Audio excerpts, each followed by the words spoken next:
Hello, everybody. Kevin J. Johnston here. I have a special guest with us today, Ellie. Yes, that is correct. The true transgender man, woman, amazing individual that we've had on the show a few times. And we're very, very thankful to have her here today because the LGBTQ nonsense is becoming crazier by the day. There's our slide right there.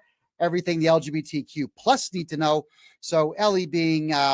I guess, an ostracized member of that particular clique has a lot of really negative things to say about them because, well, they need that type of negativity. Why? Because they're incredibly negative people on their own. Ellie, let's just jump right into this. Welcome to the show. Thank you for being here. I'm just going to quickly fly through it. You were born a man, and then actually, I was born a little male child, a baby, and then I grew into and then a man. So you grew into a woman, and you knew that you wanted to be one, and then you got the scissors and everything else out, and you turned that into that. But yet you carried through with the whole thing. Do I have it all correct? Yeah. Wonderful. Yes. All right. You are conservative. You and I share a lot of political views that are similar. You are a trans woman, as I think the term goes, or is there a different term? No, trans woman. Yeah, that's right. Trans woman. Okay. And you're a trans woman who's not welcome in the LGBTQ plus community. So yeah, by all means, tell us the story. Go ahead. It's just, look, I get it that they support the Liberal Party because the Liberal Party is the one that gave them the most. But you know what? Look, when it comes to right and wrong, I draw a line, and I don't take allegiances that are in the wrong. So I stood my ground. I've stood my ground all along, and they did, for some reason, they seem to see me as a token transgender that the right hold up on their shoulders and prance around. Although that's never happened yet, I'm still waiting. But they imply that I'm some kind of a token for the right to hold up. Look, I was fighting this fight long before all of you ever joined it. 40+ years ago, I was fighting this fight and learning who my enemies are. They just kind of want to fall into all the liberal bullshit, and I just won't. So we kind of split ways. And then recently, when this whole schlemoo with the sex ed program written by Benjamin Levin, who's a convicted pedophile, by the way, and the mutilation of children, the puberty blockers and the intros into surgery, like breasts off at 14, 15, it's just, I'm not okay with that. That is, to me, crimes against children. The LGBT members, the activists, they seem to see it a different way. They see it as okay because I guess a brand newborn baby can say I'm a transgender to, it's just gotten that stupid, and I'm trying to fight it with all I have. I see few people on the right who give me enough credibility and no people on the left who give me any. So I've been fighting to get my voice heard. Now I feel it's starting to be heard because I've stood up taller against them. I've now become a reverse transgender activist to do the opposite of what the transgender activists are doing, which is mutilating children and indoctrinating and grooming children. Okay, well, let's dive right into this because you know the community better than I do. I know the community from their violence and their insults, their middle fingers. I know the LGBTQ community from all the moons that they perform, where you show me your ass, from all the times that they've flashed. We used to call it a rat when we were kids, if you flashed your wang. The LGBTQs have pulled, like some of the chicks, we couldn't even show the footage that we would shoot. But some of these LGBTQ, I don't call them women, like just things. They would pull their pants down. These are women we're talking about, girls. Yeah. They pull their pants down and then look backwards at me between their legs and give me the middle finger, sometimes two middle fingers. So my view is their butts in the air, their sphincter wide open, and two middle fingers coming from below. This is what I have been enduring since I got to Alberta. They ignored me widely in Ontario, but they do it out here. To what avail? It doesn't make them look good or intelligent. It certainly doesn't make their argument any more real. I can tell you that.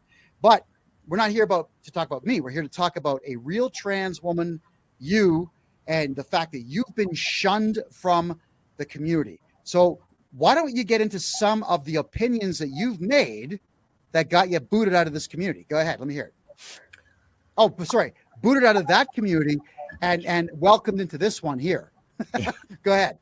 Well, no, basically I stand against, like I've already said, the indoctrination of children, the mutilation of children. I've stood against pedophilia, which the pedophiles have basically infested the whole LGB and the T and the other letters as well.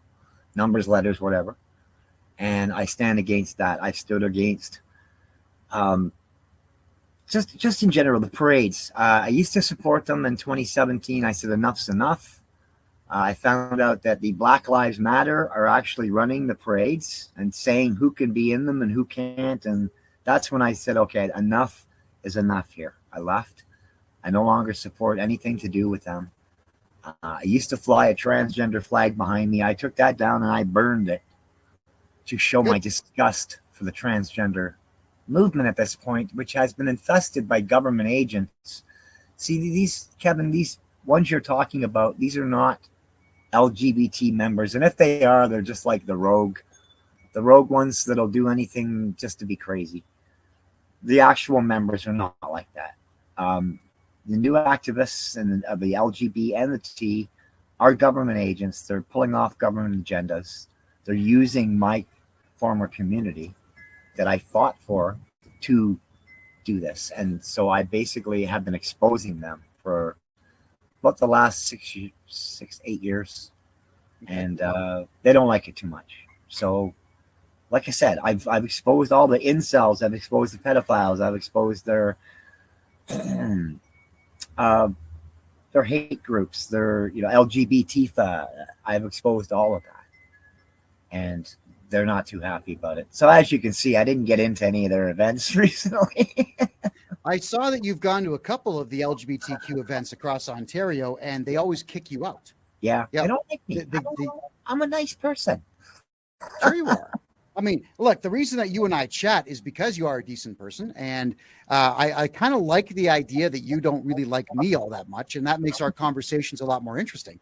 It doesn't change the fact, though, that I've seen you treated as unfairly as me by the LGBTQ community. They just haven't gone to violence against you yet. But do you think that's coming? It's coming. When I was at the last event, they started holding up flags, and I knew right away, step away from the flags, and they're saying, "Here, I got a gift for you." I said, "I don't want it." I backed up a bit. He knew that I knew, and so they lowered the flag, but they were getting ready. So yeah, it's Antifa driving the show. It's not even the LGBT. The drag members.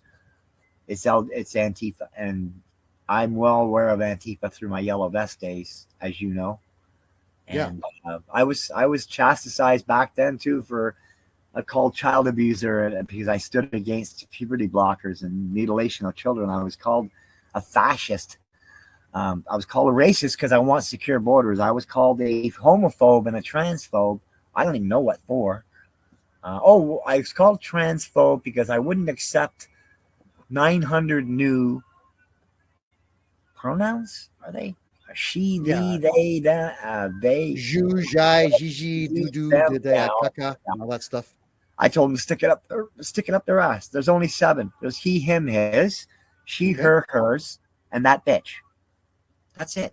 That's the only pronouns that exist. The rest are just made up.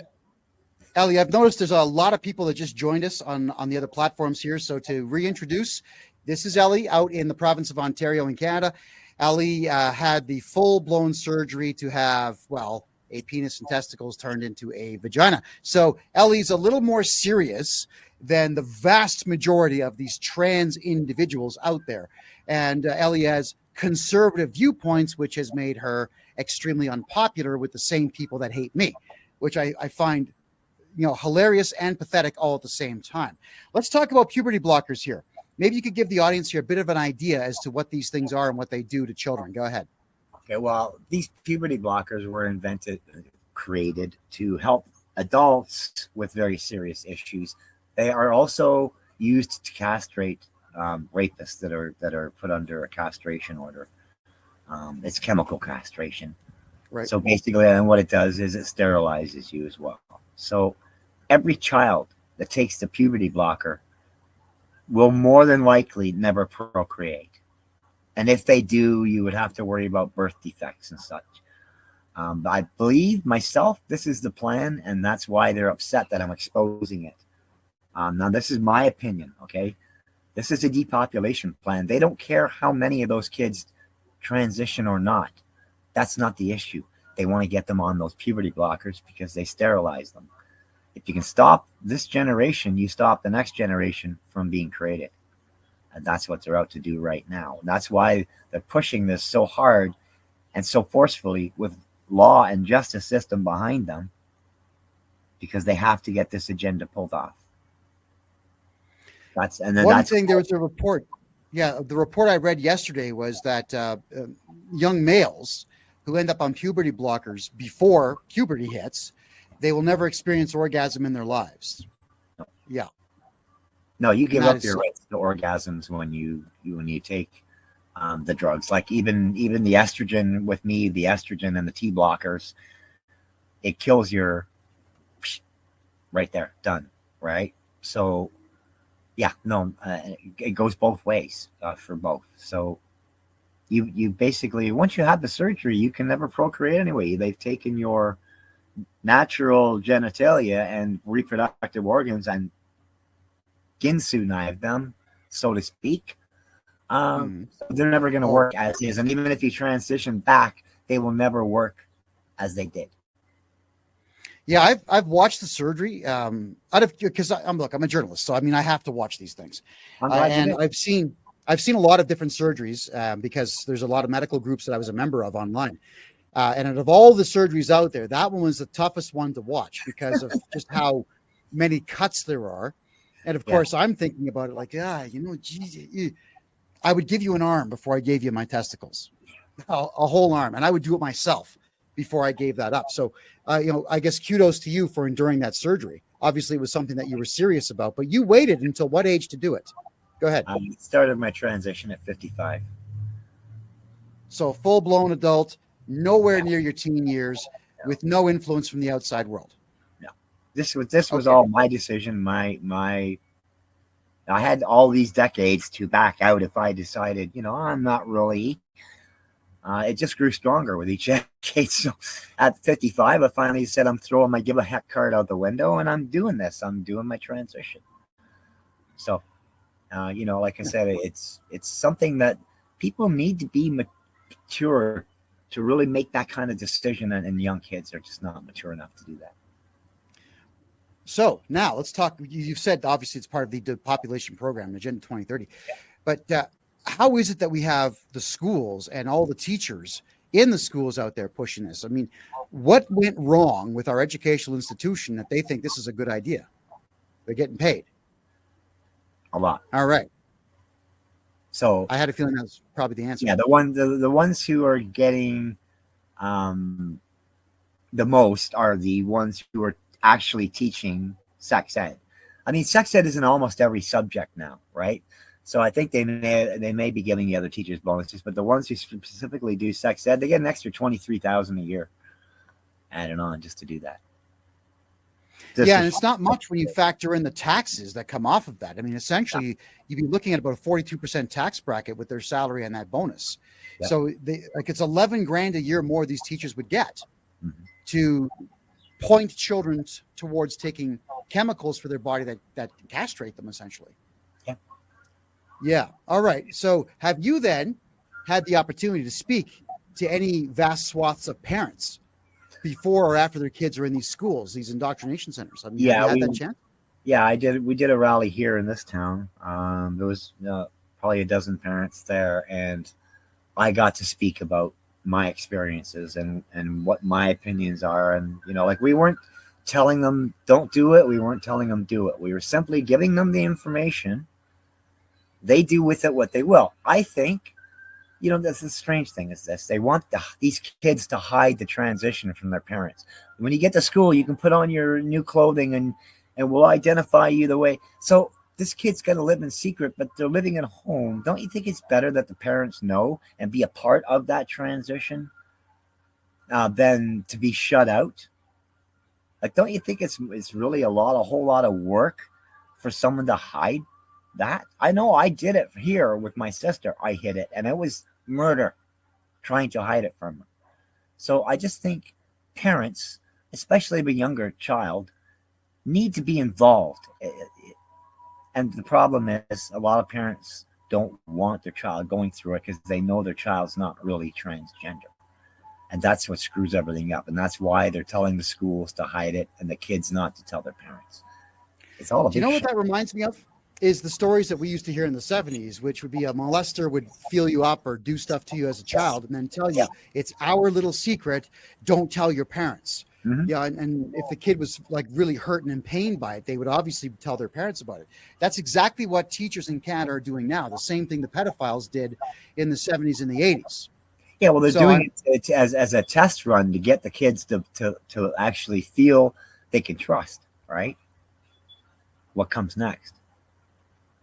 Well, what comes next is that these teachers are guiding children down the wrong pathway in life, and they're interfering with a child's capacity to develop emotionally and physically, spiritually, and sexually. And that's no one else's business. Everybody's journey through life is their journey. You know, as adults, we're all supposed to guide kids down the right pathway. But I mean, why are we even talking about sex before grade 7? Well, it's irrelevant. Kids don't care. It depends. Like, we used to have the charts that would have a male body and a female body, and they would show all the different parts, like in a medical way, right? Like you would see in a doctor's office. That was our sex ed. And then they had some other stuff on the side, but there was nothing about sex and none of like what they're doing now. Well, they weren't talking about doing it. They were just talking about what your parts were, what they did. Yeah. And they were talking about where babies came from. Yeah. And that was about it. The menstrual period, that was brought up.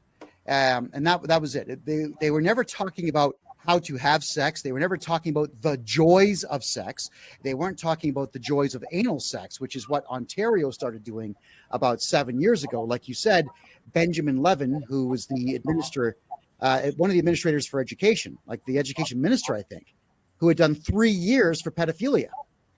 So that's who's in charge of our education system. Now, what do the LGBTQ people think about Benjamin Levin and this capacity to ruin children's lives? Let me hear what they have to say. They won't talk about him.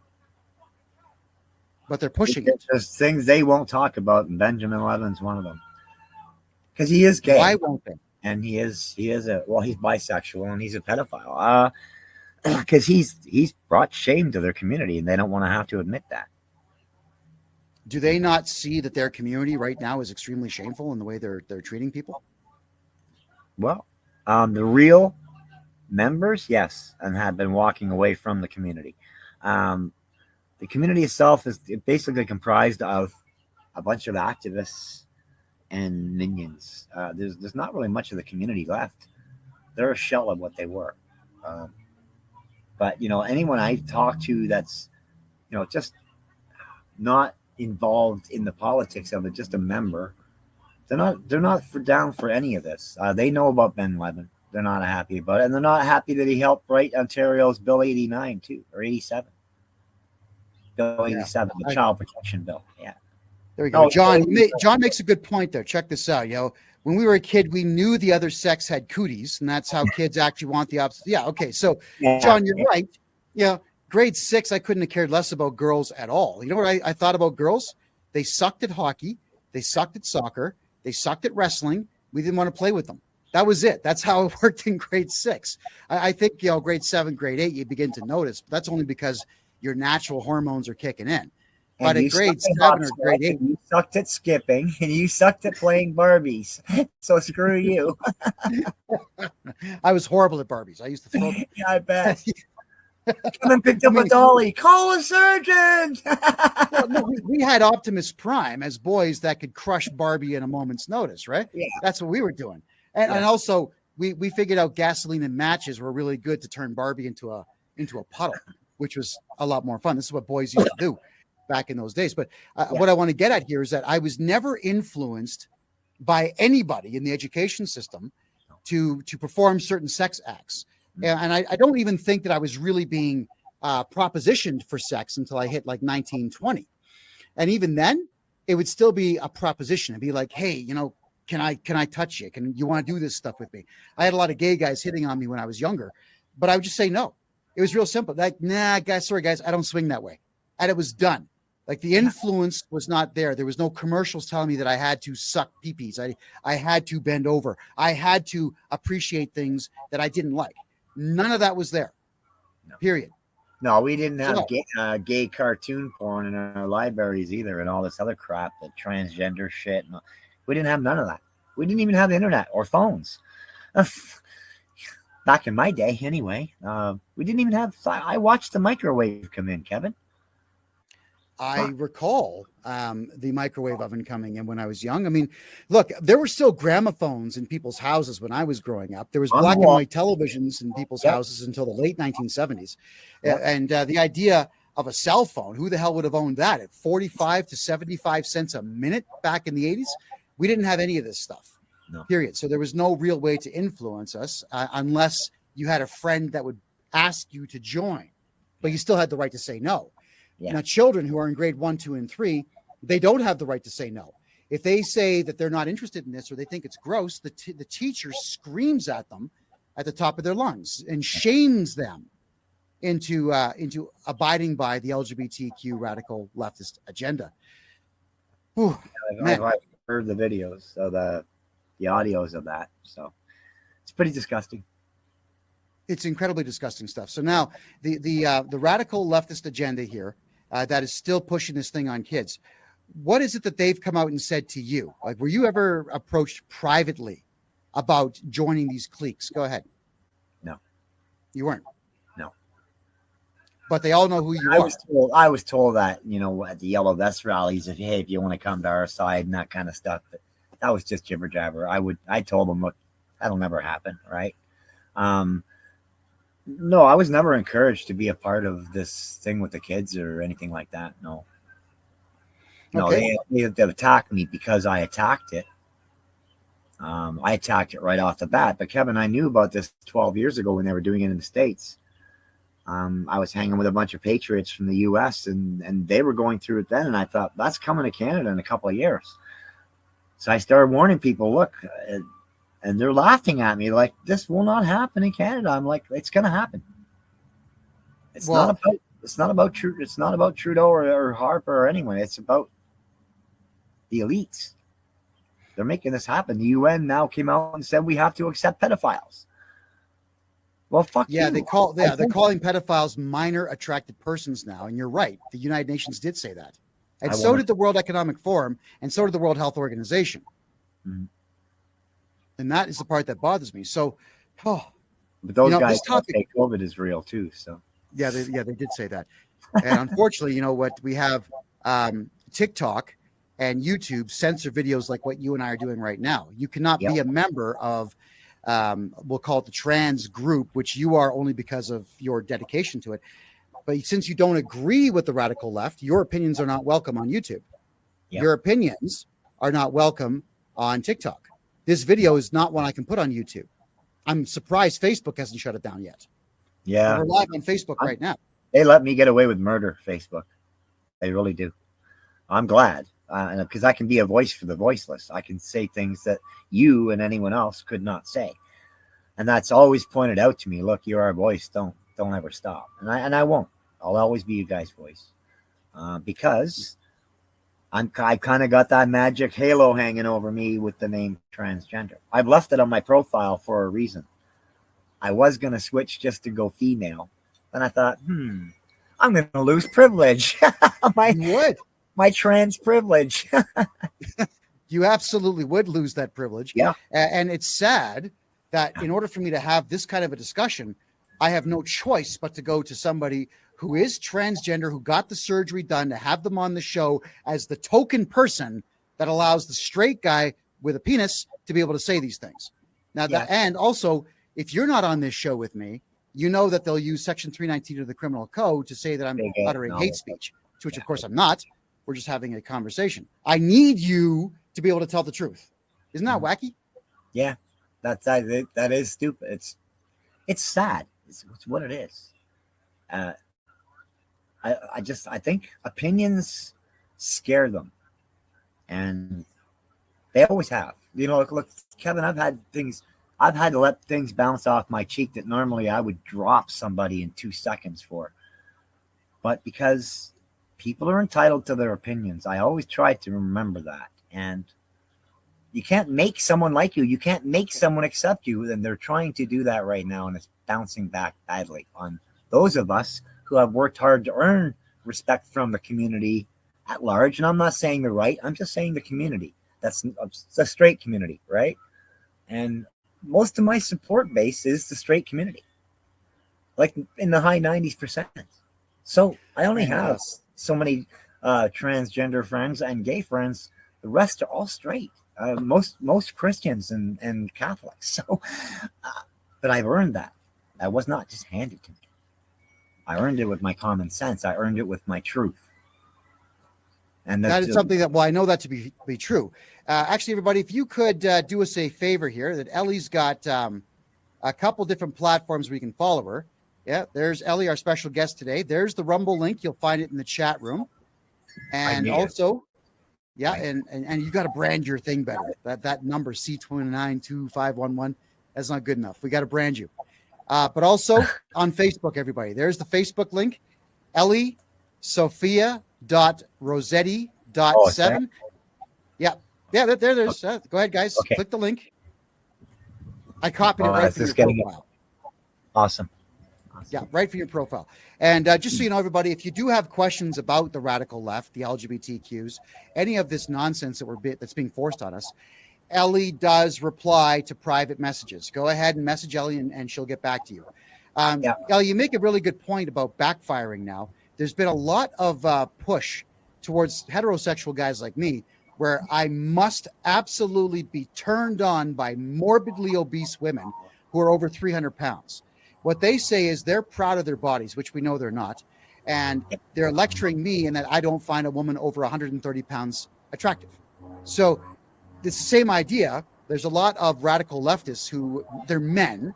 They didn't get the surgery done like you. They put on wigs and they demand that guys like me, heterosexual males, have to like them. Hate them. Yeah. So I got to get your take on that. What's your message to people that make demands of the normies like myself to appreciate and love them? Go ahead. They are misguided loyalty. That they're hurting the community. They're not helping the community. They're turning people away from us. And I believe that's what that's meant to do. Truthfully, I believe that's one of the deep fakes, or the types of deep fakes you will see. These guys who throw on a wig and some lipstick, like these idiots on TikTok, and guys like Mulvaney and them, right? Dylan Mulvaney, yeah. And then this other Dave idiot, that they're making a mockery of the trans community, and basically they're not helping any. Things have gotten worse for me since they showed up. I can tell you that. But no, they are not helping the community at all. And I hope they just go fucking jump, take a long walk off a short pier. I'll say it nicely, because I got no use for them at all. And the trans community has no use for them. The real trans community. Right. And of course, they're all full of it too. Like Dylan Mulvaney is that maniac in the United States. He couldn't get a job as an actor. So then decided to do this 1-year transition to being a woman. Didn't get surgery done. No. Aside from a little bit of like a face tuck, but didn't actually get rid of the twig and berries. Nope. Period. So what I did is I threw a marriage proposal at this guy. And it's a guy who said that straight males didn't want to date him or marry him. So I threw this out. I made this as public as absolutely possible. I went through every community that I possibly could in order to get the message to him. And of course, Dylan Mulvaney's response was, because he got called out, to block me on every piece of social media that he had. And on top of that, shut down his Instagram page for almost a month to avoid me. So, gotcha, called you out. Gotcha. What? Yeah. How many people, like what percentage do you think are people like Dylan Mulvaney who are making a mockery of everything? Go ahead. What percentage of the trans community? What percentage of the trans community would be fake trans, like that guy there? Probably near half. Really, that's that many, huh? At this point in the game, yeah. Yeah, the deep fakes are everywhere. Like, and you got to realize too, Kevin, the perverts and the pedophiles are using this guys to have their way, so to speak. And so I'm saying with them jumping on the bandwagon, I'd put it near half because the trans community is not really that big. You'd think it would be big because they're getting all this press and they're getting all this, but it's not really that big. We're still a fraction of the whole entire population, right? Well, so I would say it's less than 1/10 of 1% of the entire population, but the community and the concept is getting more than 60 to 70% of the media. Yeah, exactly. So I'm betting the deep fakes and the activists who are pretending to be probably about 45-50% of the entire trans community. Wow. Yeah. And then Daniel says, I think the Mulvaney is fake and he is straight. He says he's a lesbian. Yeah. Well, he just announced he just announced that he wants to get pregnant. Yeah, I heard that. All right. Hold on. John asks a funny question here. Aren't the morbidly obese overly contributing to climate change by consuming far more than their fair share? Yes. Okay. Well, on that's common sense. On Dr. Phil, there was a woman that came on and said she didn't eat that much, and then they filmed her having breakfast. It was like 7-egg omelet. It was a full pizza. It was cake. It was all kinds of just absolutely crazy amounts of food that this woman was eating, to the tune of 10,000 calories just for breakfast. So is this person contributing more to this supposed global warming issue? Well, if global warming was a thing, then I would have to say yes. Yeah. Because 10,000 calories for one meal is insane. I'm around 2,000 calories a day, maybe. Yeah. A day. Yeah. Yeah, that's. But then again, that's an illness in my eyes. That's an illness. I'll call you back. But yeah, it is an illness. It's an addiction. And I did want to talk now a bit about mental illness playing into the LGBTQ community. I want to get your take on that. I'm going to let you go ahead and say what you want about mental illness and transgenderism. Go ahead. Well, funny thing is most people think we are all mentally ill, and that's not true. They see that gender dysphoria was put on the mental illness list so we could get our surgeries and our treatment. That's what the whole gaff of it was. Mm-hmm. But basically, the World Health Organization has taken gender dysphoria off the mental illness list. It's not really mental illness. If you look at the core of the real legitimate transgenders, Kevin, they're very mentally strong people. Okay, we to survive this internally, you have to be one very strong individual. Plus, to survive the attacks from everybody else and all the rhetoric and the intimidation and all this crap, you have to be a strong personality. And that's why our suicide rate's so high, because a lot of weaker people who really don't have that ability to let things bounce off their cheek, they get crushed in the world if the world's come to an end. And you know, like, I don't think a lot of it is the medications. I think a lot of it is the stress. So the ones that are left are very, very mentally strong individuals. Among us, yes, there's going to be some mental illness. There's going to be some schizophrenia, and just like there is among any community, right? Yeah. But not any more than any other community.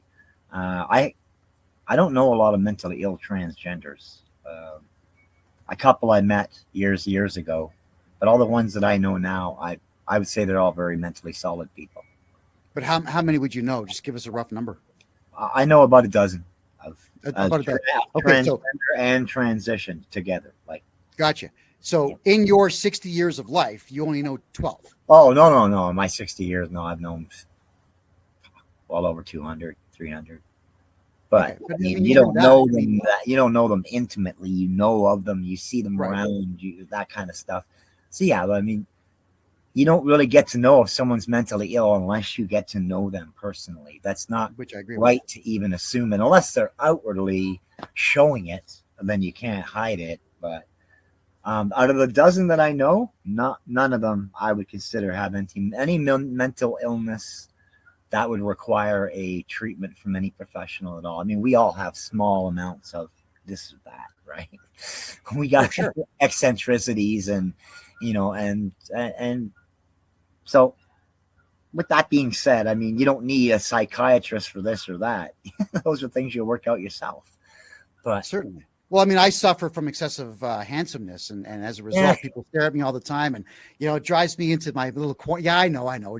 We're playing here, but Chris brings up a good point. Okay. Real legit transgender people are not mentally ill. That's what you're referring to. Yeah. However, most kids getting on the train have mental issues and are trying to fit in and are not truly trans. So one of the statistics that was released is that more than 60% now, Ellie, of the new trans kids have various degrees of autism. So they never fit into society anyway, prior to them making this decision.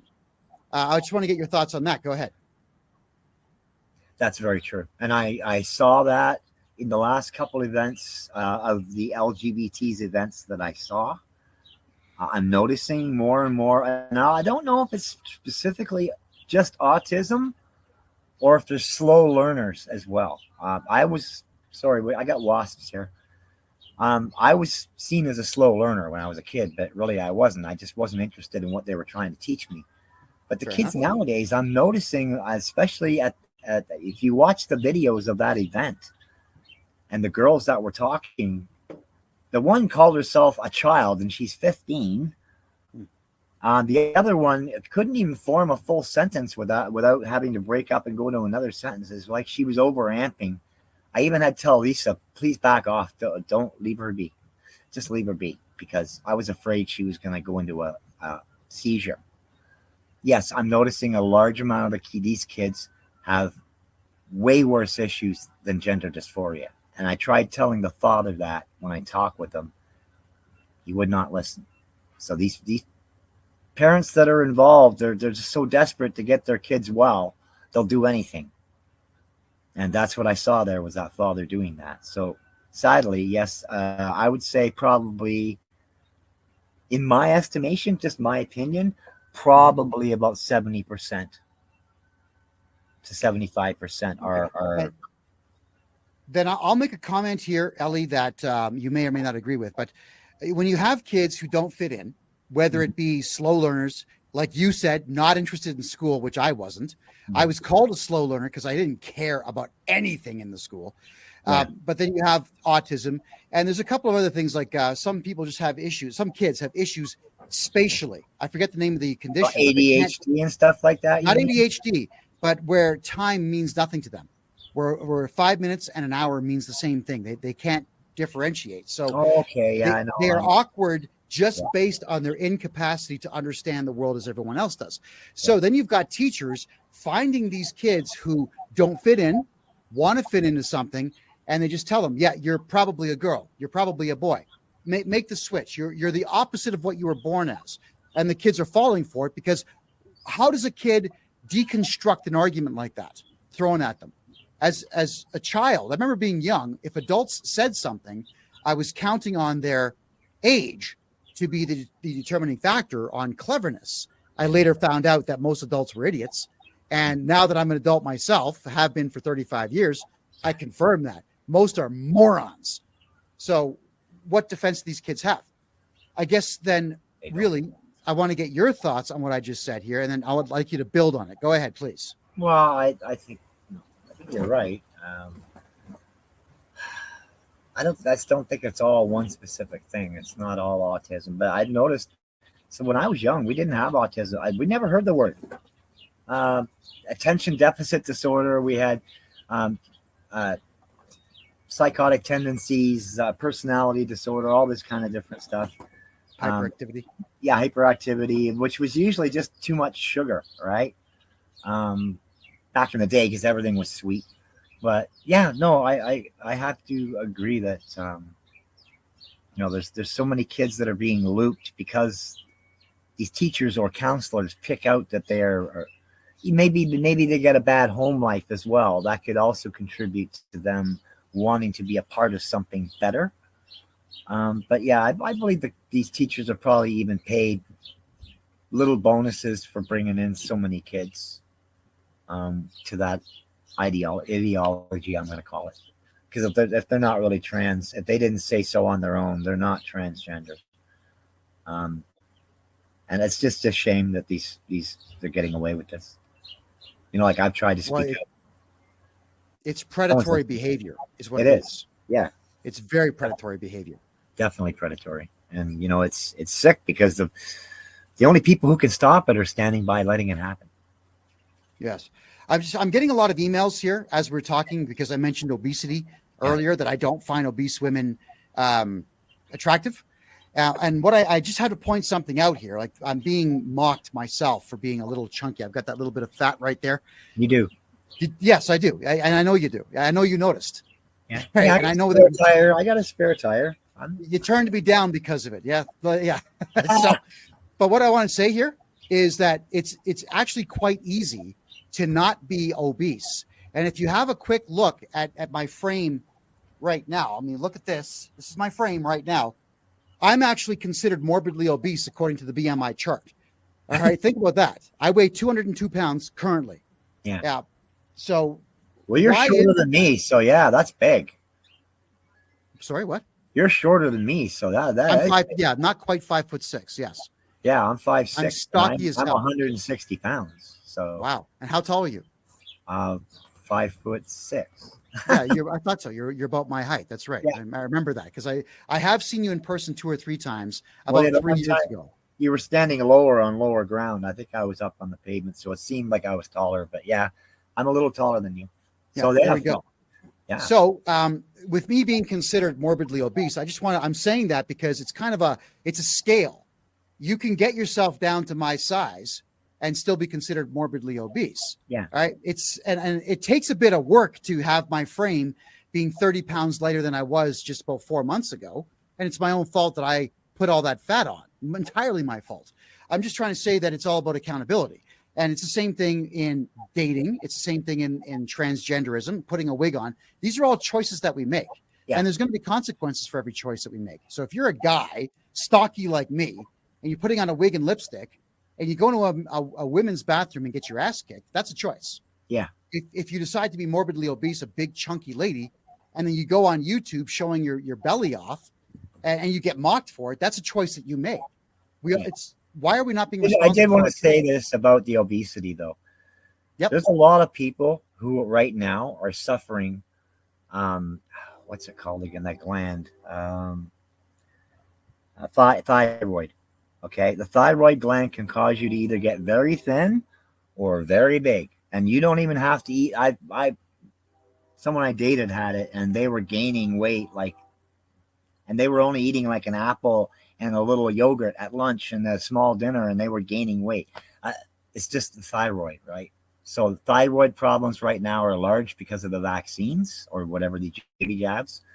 And so consider that when you're making assessments about, say, obesity. I consider obesity when you're in an outlandishly large weight. I just consider people bigger or, regular or thin, right? Like I don't, morbidly obese doesn't come into, you're like 150, 200 pounds over your weight in my books, because I grew up with a big family, right?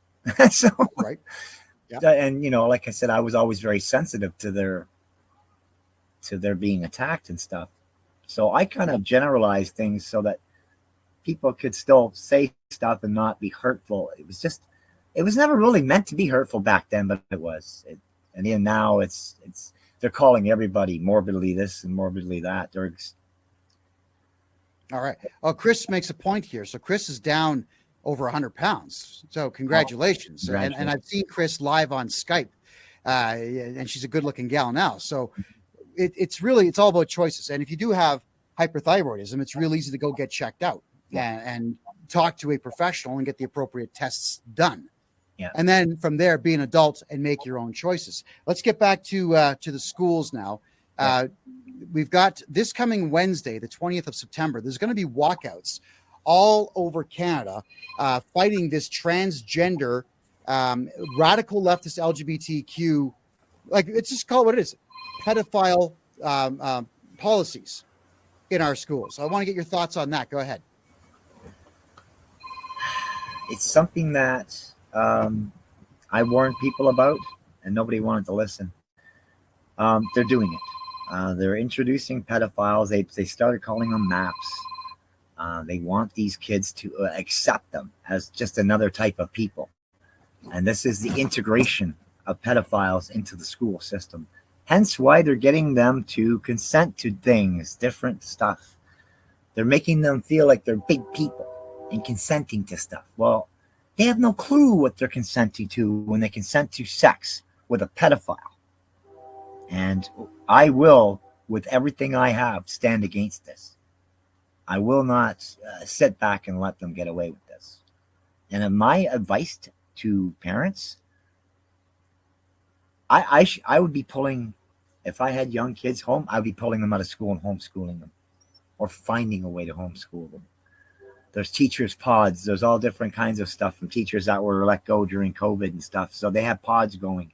You can get into those. Different parents can take over teaching for a day or whatever. There's ways to work it, but you can teach your kids at home probably a better valuable education than they'll ever get in a school where they're teaching all this crap. And there's a lot of really good YouTube channels. I hate YouTube, but there's a lot of good channels out there of people who just educate. Yeah. That's all they do. They just educate. Yeah, and I've been finding those channels, and I'm going to start making a list in the next couple of weeks about which channels to go to if you actually want to learn something of value. Yeah. Because there's nothing being taught of any particular value in our schools right now, period. Mm-hmm. All right, getting back to the radical leftist Antifa morons, I want to get you to maybe, for those who joined us late, Ellie over here is in the province of Ontario, got surgery done to transition from a man to a woman, so like was dedicated to the craft and the cause, but is shunned completely by the radical left LGBTQs because Ellie will talk to people like myself and agrees with people like myself. What's your message to the radical leftist LGBTQs? This is the one I got to hear the most. Please go ahead.